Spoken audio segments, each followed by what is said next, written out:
안녕하십니까. AI, 악마의 대변인이 되다 라는 주제로 발표를 하게 된 팀 날개의 발표자 박명균입니다. 저는 오늘 다소 생소한 개념인 악마의 대변인이 무엇인지 설명을 드린 후에 이러한 기능을 탑재한 학습 방법이 왜 필요한지에 대해 말씀드리겠습니다. 그리고 구체적인 이 학습 이용 방법에 대해 설명을 드린 후에 이 방법의 지속적인 발전을 위해 개선할 점을 제시하며 발표를 마무리하도록 하겠습니다. 악마의 대변인이 무엇인지 알고 계시나요?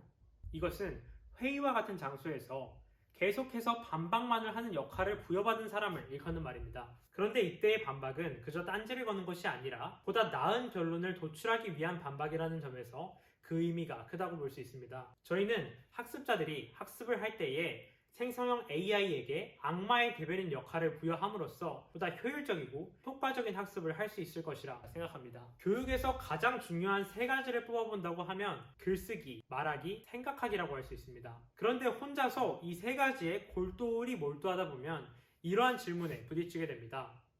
나의 말에, 글에, 생각에 빈틈이 정말로 없나?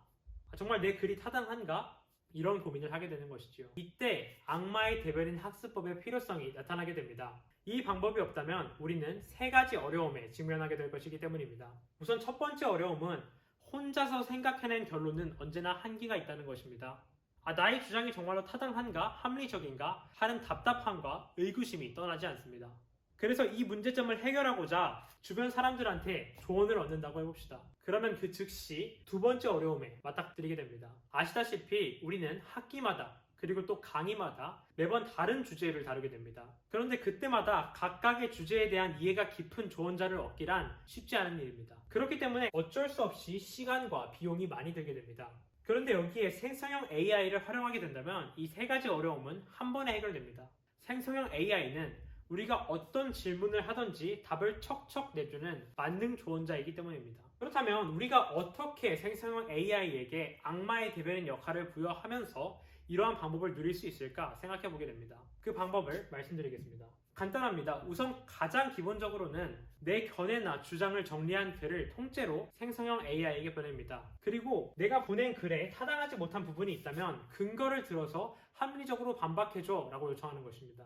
그러면 생성형 AI는 각종 논문과 기사를 토대로 나의 주장을 반박합니다. 조금만 더 깊게 들어가면 이런 것도 가능합니다. 대상을 특정해서 반박을 요청하는 것입니다. 예를 들어서 AI를 교육 분야에 활용하는 것에 대해서 내가 보낸 글을 교사의 입장에서, 학부모의 입장에서, 학생의 입장에서 반박을 해달라고 요청하는 것입니다.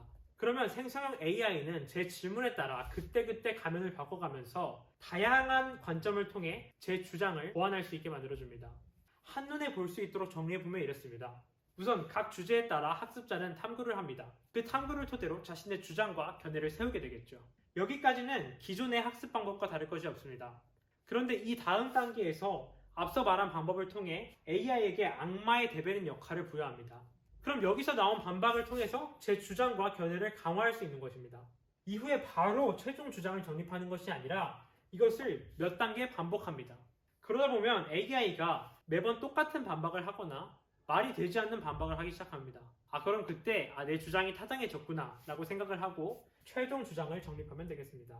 이 방법에는 정말 많은 장점이 있지만 보다 많은 사람들이 이용하기 위해서는 개선되어야 할 것이 두 가지 있습니다. 우선 생성형 AI의 특성상 사실이 아닌 이야기를 그럴싸하게 하기 때문에 크로스 체크가 필수적이라는 것입니다. 하지만 요새 나오고 있는 AI는 자신이 하는 주장에 기사나 논문을 링크로 보내주기 때문에 장기적으로 봤을 때 이 문제는 개선될 것이라고 기대하고 있습니다. 그리고 두 번째로는 이것은 모든 생성형 AI를 활용하는 교육에 필요한 것이겠지만 질문에 따라 답변 수준이 달라지기 때문에 좋은 질문을 하는 학습이 선행되어야 한다는 것입니다. 학생들에게 옳은 질문을 하는 법을 습득할 수 있도록 도와주어야 합니다. 이것들이 악마의 대변인 학습법에 개선되어야 할 두 가지 점입니다. 이러한 개선을 계속해서 해나가면서 악마의 대변인 학습법을 우리가 적극적으로 이용을 한다면 우리의 강의실이 보다 수준 높고 풍성한 대화로 이루어질 것이라 믿습니다. 이상으로 제 발표를 마치도록 하겠습니다. 감사합니다.